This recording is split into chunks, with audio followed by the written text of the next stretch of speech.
Olá, bom dia, paz do Senhor. Hoje, quarta-feira, dia 10 de março de 2021, o dia que o Senhor já preparou, concretizou e já é uma realidade na tua vida, na tua casa, na tua família. E glória a Deus, porque grandes coisas o Senhor tem feito por nós e por isso nós estamos alegres, porque a alegria do Senhor sempre será a nossa força, o nosso vigor, a nossa cura, a nossa saúde, em nome de Jesus. Estamos lendo a palavra do Senhor, mais um dia, Mateus capítulo 14, né? Mateus capítulo 14, já lemos sobre a morte de João Batista, depois sobre a multiplicação dos pães, o milagre mais coletivo, né, mais popular de Jesus Cristo, porque alimentou acima de 20 mil pessoas, e agora estamos lendo sobre a tempestade e aquilo que aconteceu na tempestade. Vamos ler?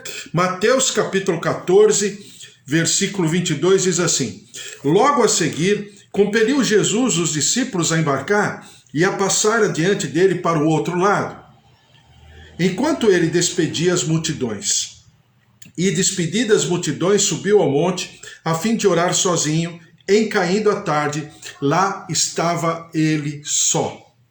Lembre-se de que o propósito, desde Mateus 14, 13, logo em seguida, né, a constatação que João Batista havia morrido, no versículo 13, Jesus já havia se retirado para distante da cidade, na região desértica, exatamente para orar. Mas naquele momento ele possivelmente não tenha conseguido como ele gostaria de se posicionar, porque a multidão o seguia. Por uns 8 quilômetros, pelo menos, a multidão o seguiu. Então ele compadeceu-se da multidão, e aí aconteceu a multiplicação dos pães. Aqui, no versículo 22, diz assim: Logo a seguir, compeliu Jesus aos discípulos a embarcar e passar adiante dele para o outro lado, enquanto ele despedia as multidões. Então aqui, Jesus está tomando uma posição mais incisiva. Pessoal, chega. Agora vocês voltem para casa e vocês entrem no barco e vão para outra margem. Meio como que, assim, de maneira mais vigorosa, mais incisiva.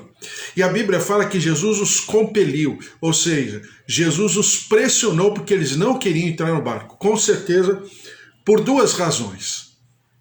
A primeira é porque havia uma questão política. E Jesus era, aos olhos daquelas pessoas, um grande, vamos dizer assim, um grande líder, e que faria diferença. Era tudo que Israel estava precisando, de um líder político, governamental, porque não havia. As pessoas estavam acovardadas, intimidadas, e os que possivelmente teriam essa condição haviam se vendido a coroa ao Império Romano. Então, era nítido que o povo queria coroar Jesus, né? Do outro lado, os discípulos não queriam ir porque havia um ambiente de tempestade. Possivelmente as nuvens estavam mais pesadas, o vento já era, para quem era da região, e Pedro, e João, e Tiago, e André eram da região, eram trabalhadores ali, pescadores, então eles sabiam o que estava por vir. E eles não queriam ir. Mas Jesus os compeliu, ou seja, Jesus os mandou entrar no barco de maneira vigorosa. Diz assim: Entretanto, o barco já estava longe, a muitos estádios da terra, açoitado pelas ondas, porque o vento era contrário. Na quarta vigília da noite, foi Jesus ter com eles, andando por sobre o mar. E os discípulos, ao vê-lo andando sobre as águas, ficaram aterrados, exclamaram: É um fantasma! E tomados de medo, gritaram. Mas Jesus imediatamente lhes disse: Tende bom ânimo, sou eu, não temais. Mais uma vez eu vou parar nesse trechinho aqui. Por quê? Porque você percebe na palavra de Deus que existem 3 tipos de tempestade. A primeira, a gente já leu, né? Na primeira tempestade, quando havia realmente uma influência espiritual, demoníaca, para que eles não chegassem ao outro lado da margem por causa daquela região de Gadara e dos genezarenos, né? Que estavam, a Bíblia diz que eles estavam endemoniados num nível muito alto, mas o Senhor tinha uma obra a realizar na vida daqueles homens e através daqueles homens, porque aqueles homens mais tarde pregam o evangelho naquela região chamada Decápolis, ou seja, uma região com 10 cidades onde eles foram até lá.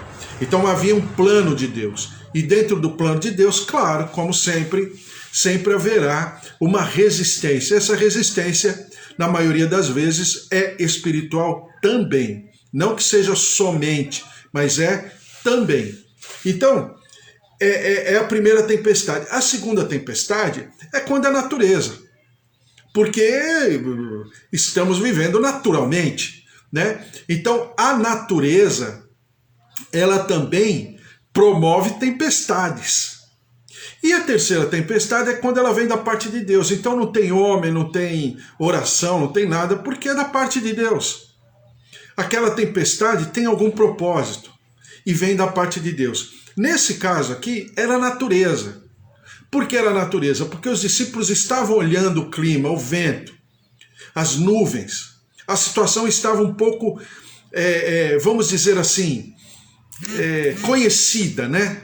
Em termos de experiência da vida, do cotidiano, da vida profissional dos discípulos. A questão não era essa. Por que Jesus se preocupa em permitir que esses discípulos possam ir? E a Bíblia fala que na 4ª vigília, né? Lembra o que eu falei para você?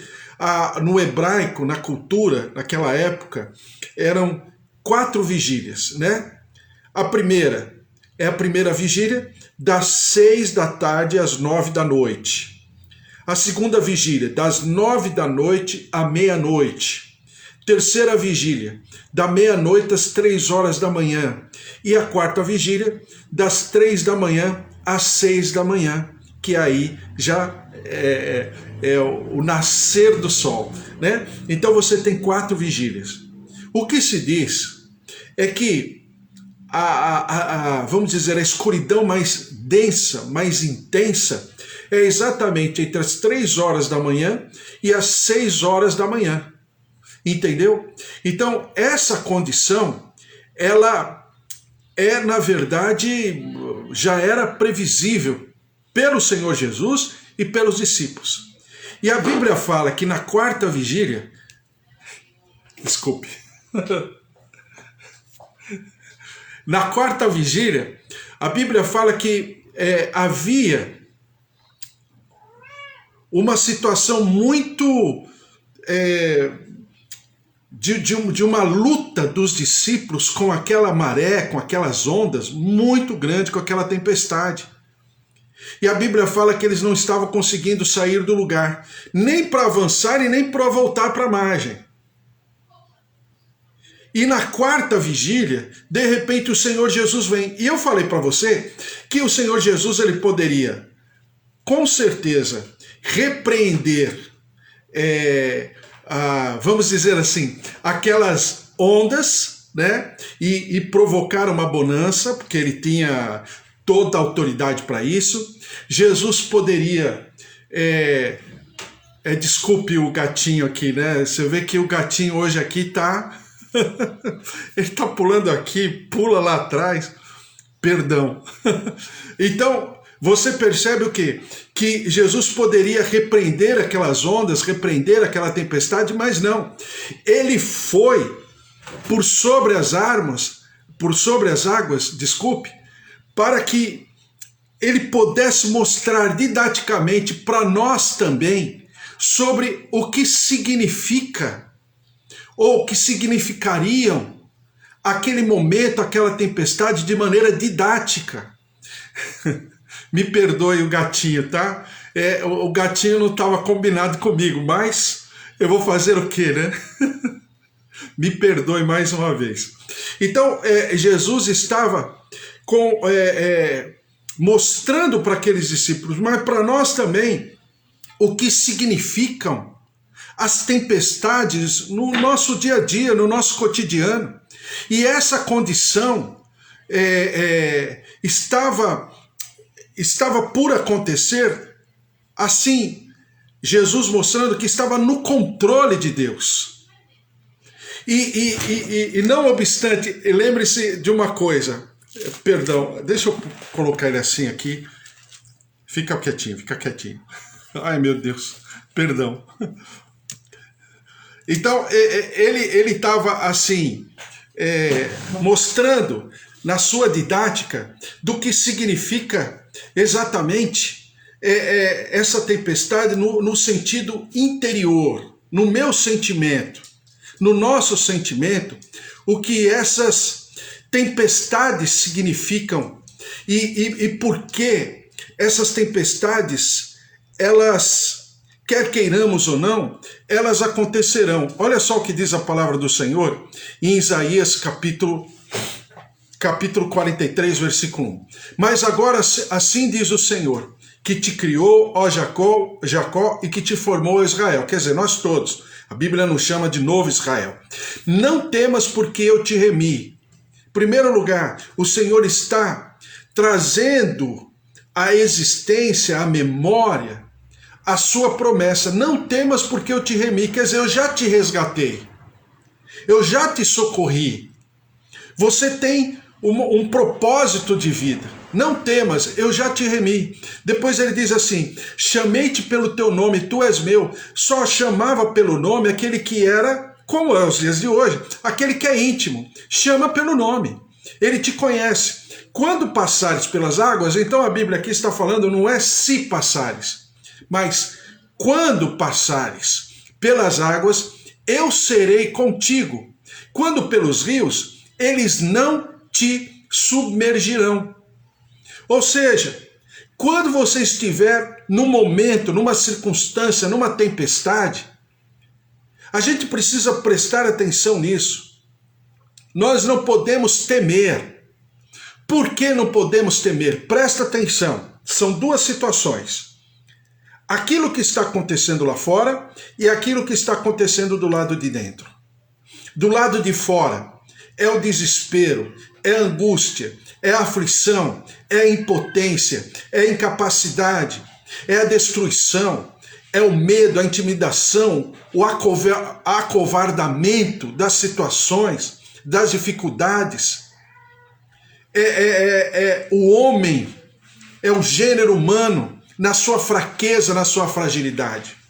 Do lado de dentro, por que a tempestade ela é permitida? Porque o Senhor quer nos destruir? Não. Porque o Senhor quer que fiquemos como os de lá de fora? Também não. Mas para que nós possamos trabalhar o nosso interior. Daí, você perceber que Jesus não apenas permite que a tempestade continue, permaneça, ele vai por sobre as águas, demonstrando, e naquela cultura era muito profundo isso. Ele pisar por sobre as águas, andar por sobre as águas. Ele não queria mostrar, como a gente vê os mágicos, o pessoal que faz mágica, andando por... Ele não queria mostrar o quanto ele era poderoso. Não. Ele nunca quis isso. Aliás, a Bíblia fala que ele esvaziou-se de si. Então por que ele não dividiu aquele mar? Por que ele não foi a pé seco? Ou por que ele não repreendeu lá na margem antes de entrar, antes de começar a andar por sobre o mar? Sabe por quê? Porque ele queria mostrar aos discípulos que a autoridade de todas as coisas está nas suas mãos. O controle de tudo e de todos está nas suas mãos. E isso é didático, isso é pedagógico, principalmente quando nós passamos por várias situações e circunstâncias. Nem sempre são boas. Veja só o que estamos vivendo. O desespero, a angústia de toda a humanidade. Não é só do Brasil, de todo mundo. Mas para nós que somos servos de Deus, isso é um sinal maravilhoso. E não é apenas um sinal profético, escatológico, porque o Senhor Jesus falou lá, né? A gente vai passar por por esse momento, e Jesus falou lá que haverão infecções, pestes e tal, e terremotos, e rumores de guerra, e uma série... Tudo bem. Está escrito na palavra porque é uma realidade. Ninguém está falando contra isso. A única coisa que eu estou falando para você é que o Senhor está falando, tem de bom ânimo. Eu já te remi, eu já te salvei, eu já te resgatei. E o Senhor Jesus vai a pé, né? Andando por sobre as águas, por sobre as ondas, as tempestades, exatamente para mostrar de que Ele está no controle. Não obstante a tempestade estar acontecendo, mas Ele está na tempestade. Ele está em meio às ondas. E forjando-nos, né? Capacitando-nos, interiormente falando, internamente falando, de que nós somos dele, que pertencemos a Ele, e que Ele tem o domínio, e se nós quisermos, claro, o domínio de todas as coisas da nossa vida, na nossa casa e na nossa família. Ou seja, você que é mãe, você que é avó, você que é pai, você que é avô, né? Você que é marido, você que é esposa, você que é filho, neto, sobrinho, tio. Quando nós entregamos o nosso querido, a nossa família no altar do Senhor, é Ele quem é o verdadeiro proprietário. Eu posso até chamar as minhas filhas de minhas filhas, mas na verdade, na minha mente, no meu coração, no meu interior, elas pertencem ao Senhor. Sempre, sempre, sempre. E sempre vão pertencer. Por quê? Porque eu não tenho controle. Porque eu não domino todas as coisas. Se elas saem para algum lugar, para alguma atividade, para um estudo, para um trabalho, eu não vou poder acompanhá-las, e mesmo que eu fosse acompanhá-las dia e noite, eu não teria o domínio de todo o ambiente, de todas as circunstâncias, mas o Senhor tem. E é exatamente esse desenvolvimento, esse processo de confiança, de crer, de me derramar e derramar aqueles que estão ao meu redor diante do altar do Senhor, é que fará total diferença. Porque eu sei, como diz a Bíblia, Ele tem cuidado de nós. Ele sabe como fazer, Ele sabe como agir. E aí quando Jesus chega e fala para os discípulos que estavam tão apavorados, a Bíblia na minha tradução fala, estavam aterrados, ou seja, aterrorizados no último grau. E aí a Bíblia fala, né? É um fantasma, quer dizer, eles começaram a gritar, porque quantas vezes nós começamos a gritar de desespero, e o Senhor está falando, não temas, sou eu, né? Tende bom ânimo, ou seja, deixa a vida tomar conta. Deixe toda essa circunstância do lado de fora, mas do lado de dentro, no coração de vocês, vocês precisam ter vida abundante. Tende bom ânimo, sou eu, não temais. Então, isso é tão sério, isso é tão profundo, porque o Senhor permite a tempestade, então, para nós que somos de dentro. Para os lá de fora, a gente sabe o que está acontecendo, né? Guerras de narrativas, conflitos de todas as ordens, coisas controversas, né? Agora está todo mundo falando na rede social sobre a soltura, né? A liberdade do Lula, e porque agora ele vai poder fazer... Que, claro, é contrário a todo tipo de governo, né? do PT e dele e tal, aí as pessoas falando e tal. Veja só, realmente é uma situação, né, aonde vai chegar o nosso Supremo, né, o nosso Supremo Tribunal Federal, aonde chegarão esses magistrados, né? Tudo é relativo, depende do réu. Não é mais lei, não é mais Constituição. Agora é aquilo que eles resolverem conforme o sabor do dia, né?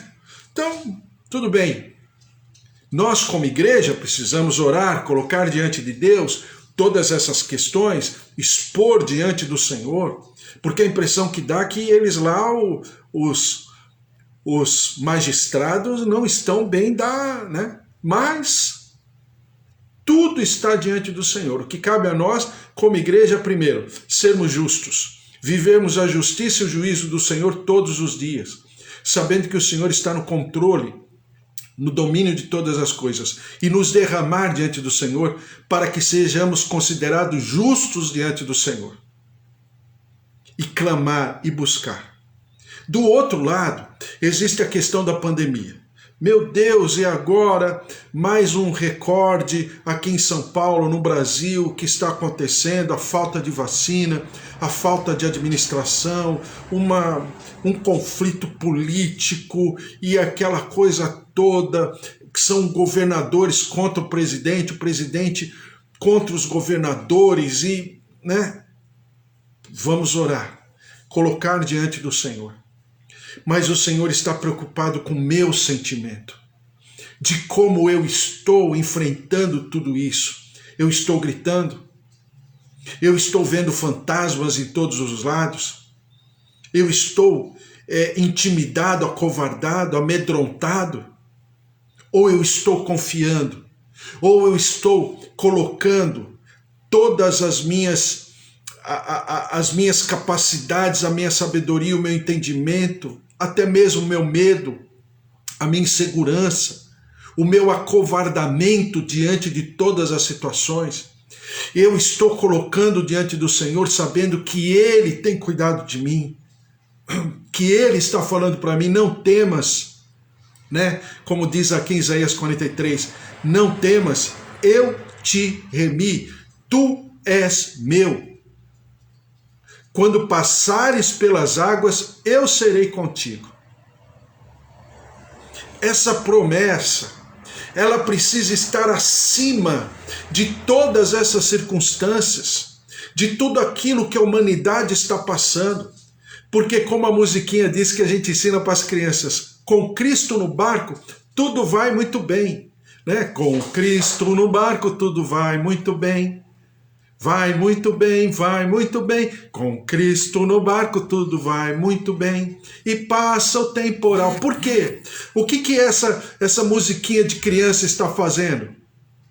A musiquinha de criança está falando o seguinte, que o barco é minha vida, com Cristo na minha vida tudo vai muito bem, e uma hora essa tempestade vai passar, porque não existe tempestade que perdure.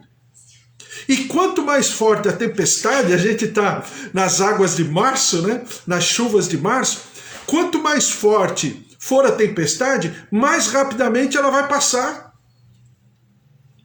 E nós vamos permanecer não por causa do nosso vigor, não por causa da estratégia, né? Do remédio em si, do tratamento em si. Não, isso aí é um instrumento de Deus, mas não é essa a questão. A questão é que com Cristo no barco, tudo vai muito bem. E vai passar o temporal. Engraçado, né? Musiquinha de criança que a gente ensina na escola bíblica, na escola dominical, mas é uma verdade profunda de que com Ele, na nossa vida, Ele dizendo, não temas, eu sou contigo, não te assombres, eu sou o teu Deus, sou eu quem te ajudo, eu te remi. Eu te chamo pelo teu nome. Quer dizer, você não é o desconhecido diante dele. Mas todos os seus dias estão nas suas mãos. Todos os nossos dias. Veja só o que diz a palavra do Senhor no livro de Salmo, no capítulo 107. Rendam graças ao Senhor, Salmo 107, versículo 21. Rendam graças ao Senhor por sua bondade e por suas maravilhas para com os filhos dos homens. Ofereçam sacrifícios de ações de graças e proclamem com júbilo as suas obras. É tempo de nos alegrar e proclamar com júbilo as obras do Senhor. É o contrário. É o contrário de todo o ambiente de tragédia, de desespero que está acontecendo, está. Eu não estou falando para termos, vamos dizer assim, uma palavra positiva, ou um olho positivo, ou sentimentos positivistas. Isso não vai mudar o ambiente. Agora, a nossa alegria, a nossa certeza e a constatação de que o Senhor está na direção da nossa vida, da nossa casa e da nossa família, aí sim vai mudar a atmosfera. Por quê? Porque primeiro muda a atmosfera no meu interior. Já diria um grande pastor antigo o seguinte: sabe por que o Senhor vai andando por sobre as águas? Porque o Senhor não está andando por sobre as águas, o Senhor está andando por sobre as promessas. Essas promessas é como um caminho traçado, né? É como um caminho pavimentado. E o Senhor Jesus anda por sobre as águas, porque Ele está andando por sobre as palavras. E ele fala assim, fazendo alusão, claro, ao Salmo 119, né? Lâmpada para os meus pés é a tua palavra. Quer dizer, ilumina o meu interior, ilumina o meu andar. Lâmpada para os meus pés é a tua palavra e luz para os meus caminhos. E não apenas ele vai me iluminar, primeiro é lâmpada para os meus pés, depois luz para os meus caminhos. Vamos dizer, duas etapas. Primeiro o meu sentimento, o meu interior, e depois, a partir do meu sentimento, a partir da constatação que a lâmpada está ligada, que a lâmpada está fluorescentemente, né? Iluminando ao meu redor, essa lâmpada vai expandir e ela vai iluminar e vai traçar um caminho, pavimentar um caminho, uma estrada, não importa por onde essa estrada passar, ela será uma estrada sempre, será um caminho pavimentado pela palavra e pelas promessas do Senhor. É exatamente o que o Senhor Jesus faz na alusão desse pastor na sua pregação, muito antigo. E ele fala exatamente isso. Que é Jesus exatamente passando e andando por sobre a palavra. A palavra, ela precisa estar por sobre a convulsão. O que é convulsão? É o movimento desordenado do mundo, da vida, da humanidade, da nossa geração. Isso é convulsão, né? A Bíblia fala lá em Apocalipse que a besta se levantará do mar. Ou seja, não é um animal tipo Godzilla, né? Dos gibis que agora tem no cinema, né? Não é aquele animal grandioso, monstruoso, que vai surgir, que vai se levantar dos mares, mas é exatamente o inimigo se apoderando do ambiente. E por sobre, e mar aí significa convulsão social, né? Convulsão de todas as ordens. Ele vai se levantar. Por quê? Porque ele age na confusão, no caos. E o que Jesus está mostrando é exatamente o contrário. Que nele, por causa dele, através dele, haverá um caminho pavimentado. A Bíblia fala em Isaías, né? O caminho santo, existe um caminho santo. E quem andar por ele, ainda que seja louco, viverá. Por quê? Porque não depende da capacidade humana, mas depende das promessas do Senhor e o quanto eu vou me colocar em esperança sobre essas promessas. E aí Jesus vai andando por sobre o mar. E ele diz, não temas, sou eu, tende bom ânimo. Ele poderia alterar o ambiente, o mar, mas ele não fez, porque ele queria que houvesse uma paz interior. Daí ele dizer, tende bom ânimo, sou eu, não temais. Por quê? Essa paz interior só pode promover, providenciar, processar na minha vida somente um: o príncipe da paz, o rei de Salém, porque ele é rei da paz, mas também ele é rei de justiça. Só ele é o único que pode derramar dessa paz, que me faça, ainda em meio à tempestade, enxergar o meu porto seguro. O meu porto seguro não é um lugar, não é uma situação, uma circunstância política, social, econômica. Não. O meu porto seguro tem nome: Jesus Cristo, o autor e consumador da nossa fé. E eu quero ler, finalmente, Provérbios 24:10, que diz assim: se te mostras fraco no dia da angústia, a tua força é pequena. Então, no nosso dia, no dia da nossa angústia, e lembre que aqui mais uma vez a palavra do Senhor não fala sobre se haverá ou não angústia. A palavra do Senhor já prevê que haverá algum tipo de angústia. Então ele diz assim: se te mostras fraco no dia da angústia, a condicional é: se eu estou fraco ou estou forte. O dia da angústia é um dado, certo. Mas aí é como é que eu estou enxergando esse dia? Fraco ou forte? Então diz assim: se te mostras fraco no dia da angústia, a tua força é pequena. E eu poderia ainda dizer aquilo que diz Daniel: o povo que conhece ao seu Deus é um povo forte. Amém? Glória a Deus. Vamos orar e consagrar diante do Senhor a nossa vida, a nossa casa, a nossa família, nossos queridos, em nome de Jesus, Em nome de Jesus, a presença, a palavra, a plenitude do Senhor sobre a tua vida, a tua casa, a tua família, os teus queridos, para a honra e glória do Senhor.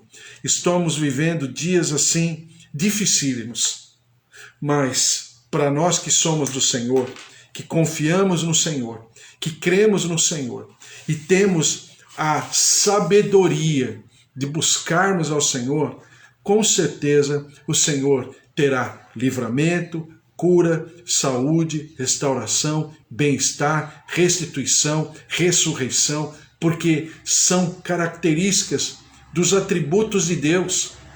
E Ele tem, e Ele é abundantemente grande para derramar e nós vivermos aquilo que é bom, perfeito e agradável, porque é a sua vontade. Amém? Vamos orar em nome de Jesus. Senhor, nosso Deus, nosso Pai, mais uma vez nós colocamos as nossas vidas, a nossa casa, a nossa família diante do Teu altar. As circunstâncias é como essas tempestades. Elas não são fáceis, mas nós cremos naquele que anda por sobre as questões, que está no controle de todas as coisas, e que o Senhor Jesus se derrame poderosamente sobre cada um de nós, nossas casas, famílias, nossos tios, avós, pais, idosos, marido, esposa, filhos, netos, sobrinhos. Derrama-te, ó Deus, sobre cada um que está aqui, minhas tias Rosália, Alzira, meus tios, todos os seus familiares, também o bispo Antônio, Suzy, Priscila, familiares, João, Roseli, Ângela, familiares, a tua presença, o teu poder sobre a vida do Fábio, a Márcia, Luiz Henrique, familiares, seu Augusto, Dona Efigênia, filhos, netos, seu João, Dona Dária, meus pais, também a Dona Nadir, seu Toninho, todos os nossos familiares, como a Eva sempre tem pedido, também a Eva, o Carlos, filhas e genros e netinho, como a Eva tem falado sobre os familiares, os nossos familiares, que estão passando nesse processo pela Covid, ou que já conseguiram atravessar esse momento, outros que estão atravessando. Senhor, derrama-te com a tua cura, com a tua saúde, com o teu bem-estar, com a certeza e a segurança de que o Senhor está no controle de suas vidas, até mesmo de maneira orgânica, de maneira interna, interior. fígado, rins, pulmões, coração, artérias, veias, vias aéreas, vias respiratórias, tendões. Derrama-te, ó Deus, da tua cura, derrama-te com o teu poder, com o teu mover de saúde, visitando, curando, toca, restaura, renova, traz da tua presença, do teu equilíbrio, taxas, circulação sanguínea, plaquetas, recebam a vida, tireoide, olhos, ouvidos, recebam o poder da vida, o mover da saúde, aquele que era, é e sempre será, o autor e consumador da nossa fé. E agora, Senhor, nós colocamos o nosso país. São tantas as situações e circunstâncias, falta de estrutura, falta de vontade política, os nossos gestores públicos de uma incompetência, de uma pequenez muito grande. Senhor, tem misericórdia, porque até mesmo na área da justiça, na área judicial, Senhor, são tantos as dificuldades, o entendimento, a insanidade, são tantas coisas. Senhor, nós colocamos tudo diante do Senhor, que a tua justiça, o teu juízo se manifeste sobre o nosso país, até porque, Senhor, nós precisamos da tua misericórdia e da tua compaixão. Nós precisamos, Senhor, que o Senhor enxergue a nossa nação através do teu olho de bondade, não da tua justiça, não do teu juízo, no sentido de achar alguma coisa boa, porque não existe. Mas nós dependemos do Senhor, da tua misericórdia e do teu perdão.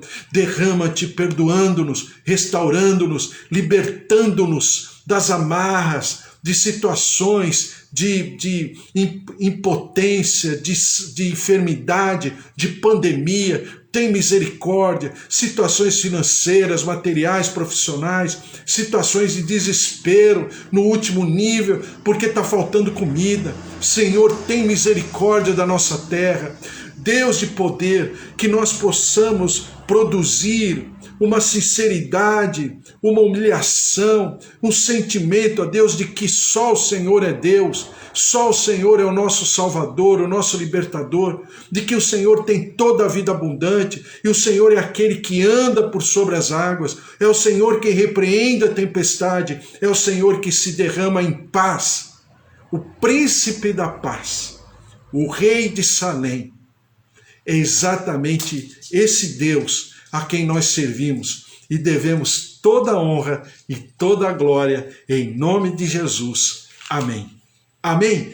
Glória a Deus, que o Senhor te abençoe e te guarde, que o amor de Deus Pai, a vida vitoriosa em Jesus Cristo e as consolações do Espírito Santo da promessa estejam sobre a tua vida, a tua casa, a tua família, e você tenha uma quarta-feira maravilhosa na presença do Senhor, porque ninguém pode separar do amor de Deus, nada e ninguém, porque esse amor está conectado em Jesus Cristo, o autor e consumador da nossa fé. Porque se Deus é por nós, quem será contra nós? Se o Senhor é o nosso pastor, de nada nós teremos falta. Amém? Até amanhã, Deus te abençoe, continuo orando por vocês, por cada pedido, eu vou escrevendo aqui nos meus papéis, no meu caderno, no meu celular, e o Senhor tem feito maravilhas. Por isso, Deus te abençoe, o Senhor se derrame sobre a tua vida. Um beijo para todos, fiquem na paz, tchau, tchau. Até amanhã às 10 horas, tchau, tchau.